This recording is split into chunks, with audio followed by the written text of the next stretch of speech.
마가복음 15장 42절이다. 15장 42절로 16장 13절까지 주님이 십자가에 못 박혀 죽으셨습니다. 큰 소리를 지르시고 숨지시니라. 37절 한번 보세요. 15장 37절. 예수께서 큰 소리를 지르시고 숨지시니라. 주님이 십자가에서 말할 수 없는 고난의 죽음을 당하셨습니다. 주님의 십자가의 그 처형 장면은, 주님의 그 죽으심은 우리 사람이 그려낼 수 없는, 사람이 도무지 그려낼 수 없는 처참한 죽음이었다라는, 처참한 죽음의 현장. 그것이 왜 그랬죠? 우리의 죄의 값을 지불하기 위한 것이다. 우리의 죄의 값을 지불하는 겁니다. 한번 해볼까요? 죄의 싹은 사망이라. 죄의 싹을 제대로 지불하려면 죽어야 됩니다. 성경에서 죽음은 단순히 육체적인 죽음만을 의미하는 게 아니에요. 육신적으로 숨이 멎었다, 그것만 얘기하는 게 아니라 그랬죠. 죽음은 엄밀한 의미에서 하나님과의 분리를 의미합니다. 하나님과의 단절. 주님께서 십자가에 달리실 때 아버지로부터의 단절을 경험하신 거예요. 그러니까 그것은 영적인 죽음입니다. 영적인 죽음. 또 지옥의 고통을 당하신 거예요. 그러니까 주님의 죽으심은 삼중의 죽음. 한번 해봅시다. 삼중의 죽음이었다. 그러니까 육체적으로도 엄청난 고난을 당한 죽음이었고, 영적으로도 주님과의 분리가 있었고, 그 다음에 영원적으로도 영원히 불못에서 당해야 할 죄인들의 고통, 그 고난을 주님이 십자가 위에서 직접 당하신 것이다. 엘리 엘리 라마 사박다니라고 부르짖는 것은, 그것은 정말 주님이 당하신 죽음이 삼중의 죽음을 당하셨다. 기가 막힌 얘기죠. 십자가 위에서 삼중의 죽음을 당하시고 결국은 다 이루었다. 한번 해볼까요? 다 이루었다. 다 이루었다는 것은 원문상으로 보면은 모든 빚이 다 청산되었다. 모든 빚을 다 갚았다. 모든 채무를 다 갚았다라는, 죄로 인하여 빚진 모든 것을 우리 예수님이 다 갚아주셨다. 빚쟁이가 우리에게 와서 독촉을 하는 그것으로부터 우리는 완전히 해방된 줄로 믿습니다. 우리를 향한 고소장이 불태워졌어요. 고소장이 불태워진 거예요. 왜? 예수님이 십자가에서 모든 죄에 대한 죄의 싹스를 다 갚아버렸어요. 삼중의 죽음으로. 삼중의 죽음으로 주님이 십자가에서 우리 모든 죄의 싹스를 다 갚아버렸어요. 육체의 죽음이 쏘는 것이 사라졌다 그랬죠? 육체의 죽음이 쏘는 것이 사라졌습니다. 그래서 우리 예수님을 믿는 사람들에게 있어서의 육체의 죽음은 하나님께서 성도의 죽음을 아름답게 보신다. 성도의 죽음을 존귀하게 보신다. 그러니까 우리에게 있어서 육체의 죽음이라는 것은 쏘는 것이 사라져버렸어요. 그래서 오히려 우리 육신의 죽음은 주님의 얼굴을 베없는 새로운 문을 여는 겁니다. 닫는 게 아니에요. 죽음은 자꾸 닫는다고 생각하는데 닫는 게 아니라 새 문을 여는 것이 죽음이에요. 우리에게는.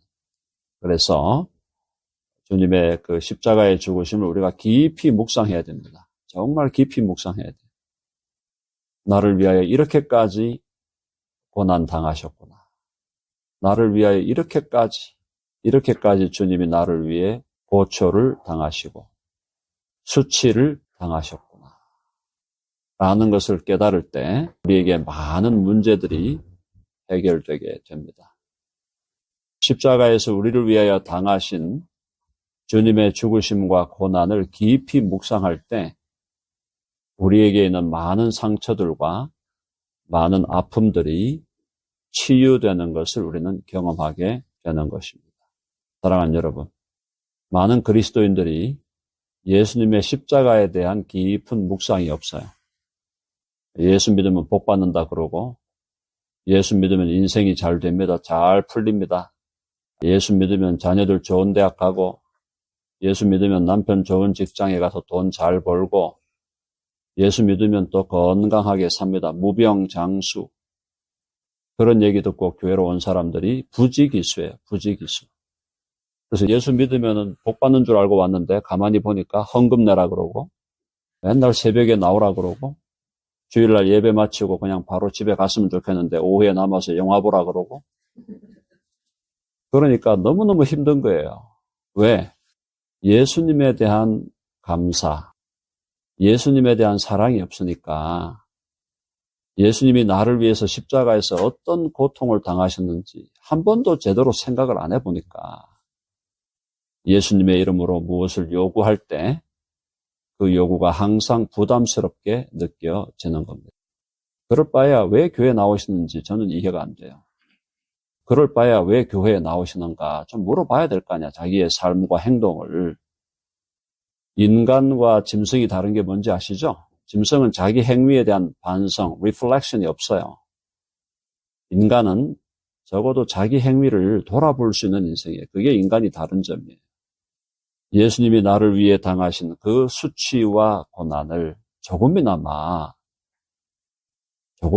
우리가 인식하고 깨닫는다면, 우리가 드리는 한 시간의 작은 시간, 우리가 드리는 작은 재물, 이런 것들이 하나도 안 아까울 수밖에 없는데, 주님 앞에서 아까운 게 뭐가 있습니까?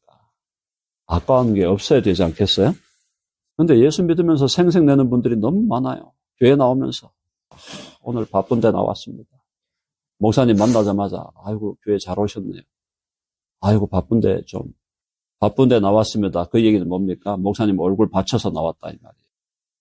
제발 그렇게 신앙생활 하지 말고, 정말 주님을, 내 사랑하는 주님을 위하여 더 드리지 못하여 죄송하고, 주님을 위하여 더 헌신하지 못하여 안타깝고, 주님을 위하여 더 희생하지 못해서 눈물 나는 그런 인생을 살아야 되지 않겠습니까? 적어도 우리 덴버 드림교회는 그런 교회가 되기를 간절히 바랍니다. 아멘 하시죠? 예수 믿으면서 생색내고, 제가 평생에 그런 사람을 너무 많이 만나기 때문에 너무 많이 만나요. 그래서 나를 위하여 당하신 주의 수치와 고초와 고난과 죽음을 생각할 때 나의 어떠한 헌신과 희생도 가까울 것이 없는 거예요. 어떠한 희생을 해도 부족한 것밖에 없는 겁니다. 그런 자세로 교회 생활을 해야 되는데 현실이 그렇지 않다는 것이 안타까운 일이다. 자, 본문으로 들어갑니다. 서론이 너무 길었는데요. 이날은 준비일, 곧 안식일 전날이므로, 안식일이 유대의 전통에서는 금요일 날 저녁에서 토요일 저녁까지잖아요. 그러니까 토요일 하루가 안식일이죠. 그러니까 안식일 전날이니까 금요일이잖아요. 금요일, 굿 프라이데이. 이때 주님이 운명하신 겁니다. 자, 운명하시고 준비일, 곧 안식일 전날이므로 저물었을 때에, 그러니까 금요일 해가 지고 났다 이 말이에요. 그때부터 이제 안식일이 시작이에요. 아리마대 사람 요셉이 와서 당돌히 빌라도에게 들어가. 아리마대 사람 요셉은 초창기 예수님을 따랐던 제자들 중에 부유한 사람이었습니다. 예수님을 따랐던 사람들의 대부분, 거의 95%? 99%? 거의 대부분은 경제적으로는 서민층이었어요. 하류층이었어요. 하류층. 경제적으로는 대부분 다 하류층이 대부분이었는데 예외적으로 부유한 사람들이 몇 사람 있었습니다. 바로 이 사람이죠. 아리마대 요셉. 이 사람이 부유한 사람이었어요. 그리고 그렇게 부유하다고는 말하지 않지만 인간적으로 지위가 높은 사람이 있었어요. 그 사람이 니고데모예요. 니고데모. 니고데모 아시죠? 바리새인 니고데모. 그 다음에 사도 바울을 사도들의 무대로 인도한, 무대로 등장시킨 사람이 바나바입니다. 바나바. 바나바도 상당히 부유한 사람이었고, 이 마가복음을 기록한 마가는 본인이 부유했다기보다는 마가의 집안이 부유했다. 그러니까 초기에 그런 부유한 사람들이 교회에 더러더러 있어가지고 이 사람들이 또 매우 중요한 역할을 했습니다. 자, 아리마대 요셉이 와서 빌라도에게 들어가 예수의 시체를 달라고 해서 시체를 받아서 이제 무덤에 장사를 지냅니다. 자, 근데 이 아리마대 요셉은 이 사람은 존경받는 공회원이에요. 존경받는 공회원. 니고데모도 마찬가지였죠. 니고데모도 존경받는 공회원. 여기서 공회라는 것은 한번 해봅시다. 산헤드린. 네, 산헤드린이라고 하는 이름을 갖고 있는 공회인데, 산헤드린은 뭐냐 하면은 지금 그 행정권은 로마에게 있잖아요. 그죠? 행정권, 통치권은 로마에게 있는데 유대인들에 대하여 입법권과 사법권을 가진 유대인들의 자치 통치 기구가 산헤드린이에요. 산헤드린. 로마가 최대한 간섭 안 하려고 그랬죠. 로마는 불간섭 원칙을 상당히 준수했는데 유대인 너희들끼리 자치적으로 해라. 근데 너희들에게 주는 권한이 입법과 사법권을 주겠다. 특별히 이제 종교법이죠.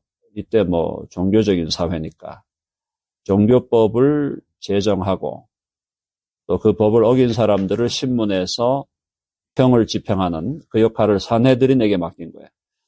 다만 사형은 로마가 승인을 해야 돼요. 이해되시죠? 그러니까 사형에 대해서는 로마의 승인을 받아라. 그 외에는 너희들이 다 할 수 있다. 뭐 감옥에 가두거나 뭐 채찍을 때리거나 아니면은 곤장을 때리거나 태형 그런 것들에 대해서는 산헤드린 너희가 결정하면 된다. 그러나 사람의 생명을 요구하는 사형은 로마의 승인을 받아라. 산헤드린이 바로 그 시대 최고의 유대 민족에 의해서 최대의 입법기구, 국회자 대법원. 미국으로 치면 의회, 컨그레스면서 대법원이죠. 그죠? Supreme Court라 그러죠. 대법원. 그거를 함께 기능한 단체가 산헤드린 공회다. 이 말이에요. 자, 공회의 회원이었고, 또 중요한 것이 하나님의 나라를 기다리는 자라. 이게 무슨 뜻이에요? 하나님의 나라를 기다리는 자. 무슨 뜻입니까? 구약에서 약속한 메시아를 기다리면서 하나님의 나라, 이 세상에 속한 나라가 아닌 하나님의 나라가 이 땅에 임하고 그 나라가 계속 확장되어 가기를 기다렸던 사람이었다. 이 사람은 결국 뭐예요? 예수 그리스도를 메시아로 믿었던 사람이다. 자, 빌라도는 예수께서 벌써 죽었을까? 왜 벌써 죽었을까라고 빌라도가 의심을 했을까요? 일반적으로 십자가에 달리잖아요. 못 박히면은 시간이 오래 갑니다. 오래 가요. 그러니까 최소한 24시간은 걸려요. 많은 경우에 2, 3일도 걸려야 목숨이 끊어진다고 되어 있습니다. 그러니까 지금 예수님이 십자가에 못 박히고 6시간 내지 한 9시간 정도, 이제 해가 졌으니까 9시간쯤 됐네요. 아침 9시에 못 박혔으니까 지금 6시라고 치면 한 9시간 지났어. 9시간 정도 지난 상황에서 벌써 죽었어? 이제 이렇게 되는 거죠, 빌라도가. 그래서 예수께서 벌써 죽었을까 하고 이상히 여겨 백부장, 자기 밑에 있는 백부장이죠. 로마, 이탈리아인을 불러서 죽은 지가 오래냐 묻고 백부장에게 알아본 후에 죽었습니다. 보고가 들어왔죠? 숨졌습니다. 그러니까 요셉에게 시체를 내주게 되었습니다. 우리 시편에 보면은 예수님이 묻힐 때 부자의 무덤에 묻힐 것이다 라고 예언이 되어 있어요. 부자의 묘실에 묻힐 것이다 라고 예언이 되어 있습니다. 바로 이 요셉이, 그래서 이 무덤은 요셉이 자기를 위해 준비한 무덤이다. 이렇게 대체로 봅니다. 그래서 백부장에게 알아본 후에 요셉에게 시체를 내주는지라 요셉이 세마포를 사서 예수를 내려다가 그것으로 싸서 바위 속에 판 무덤에 넣어두고, 바위 무덤이죠? 토장이 아니에요. 토장. 흙을 땅에다가 땅을 파가지고 묻는 게 아니고 바위에, 바위 속 약간의 동굴 같은 그런 느낌이죠. 네, 바위 속에 판 무덤에 넣어두고 돌을 굴려 무덤 문에 놓음에. 이 돌이 무겁고 큰 돌이라 그랬습니다. 한 사람이 옮기기 어렵다 그랬어요. 장정 대여섯 명은 달려들어야 되는 무덤이에요. 무덤의 돌입니다.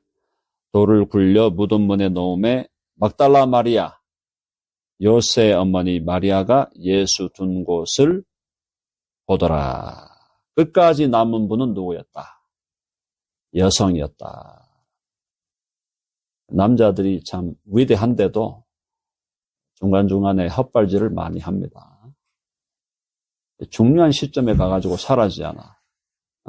중요한 시점에 사라지고 무덤에 장사되는 거 여성에게 맡겨놓고 도망쳐버리고. 그래서 남편이나 아내나 서로를 신뢰하더라도 서로를 긍휼히 여기고 불쌍히 여겨야 돼요. 왜? 헛발질을 다 많이 하기 때문에.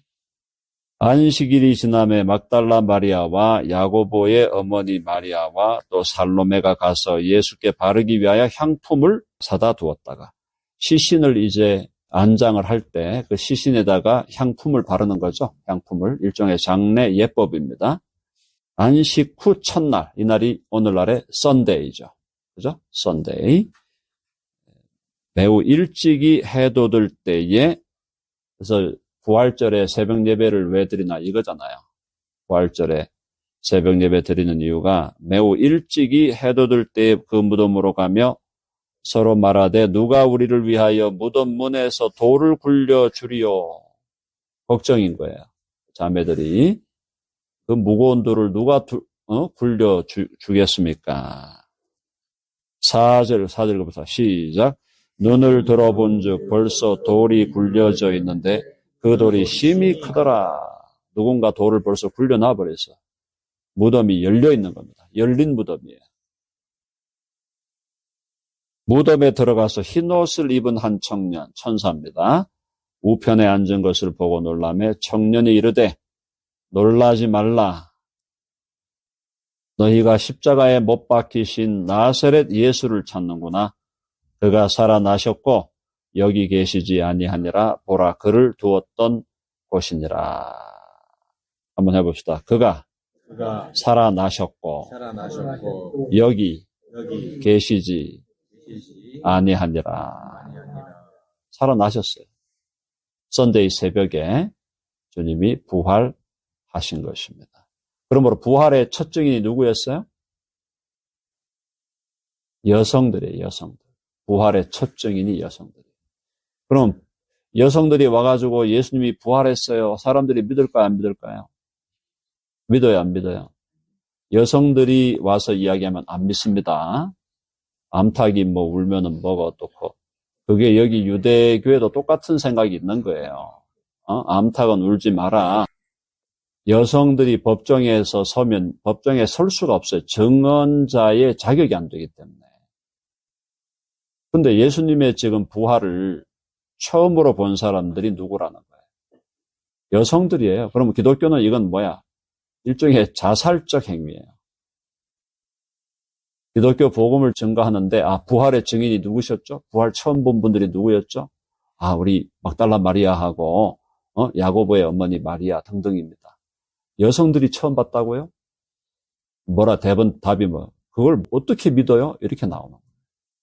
그런 상황인데도 하나님께서 놀랍게도 여성들이 예수님의 부활의 첫 증인으로, 여성들을 예수님의 부활의 첫 증인으로 만들어 놓은 건 기가 막힌 하나님의 미세 조정이다. 파인 튜닝이에요. 파인 튜닝. 그래서 여성들이 부활의 첫 증인이라고 하는 불리한 사실을 교회가 숨기지 않고 그대로 이야기했다는 것은 그만큼 부활이 어떻다? 부활이 확실한 사실이었다는 거예요. 예수님의 부활이 너무나 확실한 사실이기 때문에 사람들이 생각할 때 여자가 증언한다고 말이 안 돼. 이렇게 얘기할 수 있는 그런 불리한 상황에도 불구하고 예수님의 부활을 여성의 증인으로 만들고 그 여성을 통하여 부활이 선포되게 하신 것은 하나님의 놀라운 섭리였고 동시에 새로운 시대, 새 언약의 시대에서는 여성이 중요한 역할을 감당해야 된다. 구약 시대의 여성을 탄압하고 차별하고 억압했던 그 시대는 이제는 더 이상 존재하면 안 되고 사라져라라는 그런 중요한 의미가 있는 겁니다. 너무너무 중요한 의미가 있는 거예요. 자, 가서 그의 제자들과 베드로에게 이르기를 예수께서 너희보다 먼저 갈릴리로 가시나니 전에 너희에게 말씀하신 대로 너희가 거기서 배우리라 하라 하는지라. 갈릴리에 예수님 먼저 가셨대. 아직 지금 제자들은 예루살렘에 있는 거잖아요. 자, 예루살렘이 서울이면은 갈릴리는 저쪽 위에 게마고원이라 그랬습니다. 게마고원, 청진 뭐 이런 땅이에요. 자, 글로 먼저 가셨다. 거기서 배우리라. 8절요. 다 같이 시작. 여자들이 몹시 놀라 떨며 나와 무덤에서 도망하고 무서워하여 아무에게 아무 말도 하지 못하더라. 그래서 천사들에게 그 얘기를 듣긴 했는데 여자들은 몹시 놀랐죠? 예수님이 살아나셨다. 그 얘기를 언뜻 들은 것 같은데 예수님이 살아계실 때 말씀하신 걸 실제로 일어났다고? 몹시 놀라 떨며 나와 무덤에서 도망하고 무서워하여 아무에게도 아무 말도 하지 못하더라. 근데 조금만 더 봅시다. 11절까지요. 예수께서 안식 후 첫날 이른 아침에 살아나신 후 전에 7 귀신을 쫓아내어 주신 막달라 마리아. 7 귀신이죠. 막달라 마리아. 엄청난 여인이었습니다. 주님이 7 귀신으로부터 해방시켰어요. 마리아가 가서 예수와 함께하던 사람들이 슬퍼하며 울고 있는 중에 이 일을 알림에 막달라 마리아가 알린 거예요. 부활의 첫 증인이에요. 11절 시작. 그들은 예수께서 살아나셨다는 것과 마리아에게 보이셨다는 것을 듣고도 믿지 아니하니라. 듣고도 믿지 아니하니라. 부활을 기대했던 것이 아니었다라는 거예요. 그러니까 예수님의 부활을 제자들도 안 믿었다니까요. 처음에 막달라 마리아가 와가지고 예수님 부활하셨어. 랍비께서 부활하셨어. 했는데도 제자들이 믿지 아니하였다. 듣고도 믿지 아니하였다. 근데 이게 어떻게 보면 상식적인 반응이겠죠? 그렇죠? 상식적인 반응이에요. 상식적인 반응이니까 성경은 그걸 그대로 언급해 놓는 겁니다. 근데 결국 이제 시간이 지나면서 예수님을 만나게 되죠. 부활하신 예수 그리스도를 만나게 되고 눈으로 보게 되고 손으로 만졌잖아요. 손으로 예수님이 부활하신 예수님을 만졌단 말이에요. 손으로. 그래서 부활의 증인으로 모두가 생명을 다 바쳤다. 사랑하는 여러분, 예수님의 부활은 역사적인 사실이었고 그것은 진실이었고 그렇기 때문에 우리는 죽음을 이긴 자들이에요. 그죠? 예수님께서 죽음을 이긴 것처럼 우리도 예수 그리스도를 주와 구주로 믿을 때에 우리도 죽음을 이긴 자가 되는 겁니다. 죽음을 이겼는데 우리가 못 이길 게 뭐가 있어요? 죽음을 이겼는데 장애를 못 이겨요? 죽음을 이겼는데 이혼을 못 이겨요? 죽음을 이겼는데 암을 못 이기냐고.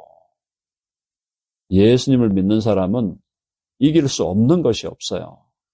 어떠한 상황도 다 이겨낼 수 있어. 죽음을 이겼는데 무슨 소리예요? 그래서 예수님을 믿는 자들의 별명이 뭐냐? 예수님을 믿는 자들은 세상이 감당할 수가 없는 자들이에요. 한번 해봅시다. 세상이 감당할 수 없는 사람들이다. 여러분 아멘 하시죠? 예수님을 믿으면서 비굴하게 살지 말고 예수님 믿으면서 정말 우리는 당당하게 그러면서도 겸손하게 뭔가 모르는 그 신비로운 조합이 일어나는 거죠. 굉장히 당당한데 만나보면 굉장히 겸손해요. 굉장히 겸손한데 비굴하지가 않아. 당당해요. 신비한 조합이 그 인격 속에 드러나게 되는 겁니다. 예수님을 믿으면 멋진 사람이 돼요. 오늘날 예수님 믿는다고 하는데 멋진 사람이 된 사람을 만나기가 너무나 어려운 시대가 되어 있어요. 예수님 믿는데 전부 자기 생각으로 가득해요. 자기 생각으로 가득하고 어디서 봤어요. 유튜브 봤어요. 어디서 들었어요. 그게 아니고 정말 예수님을 내가 알고 만난다면 정말 내가 멋진 사람이 될 수밖에 없는 겁니다. 여러분 아멘 하십니까? 정말 우리 모두가 예수님같이 멋진, 예수님이 얼마나 멋졌겠어요. 예수님을 만났으면 정말 멋져. 지금 이제 앞으로 만나겠죠. 눈으로 보겠지만은 멋지신 분이에요, 예수님. 그런 우리 모두도 멋진 사람이 된다. 여러분 아멘 하시죠? 예쁜 사람보다 더 중요한 건 멋진 사람이에요. 멋이 있어야지, 멋이. 얼굴 수술해가지고 뭐 예뻐 보이면 뭐합니까? 멋이 하나도 없는데. 우리 모두가 멋진 인생의 주인공 되기를 간절히 바랍니다. 네.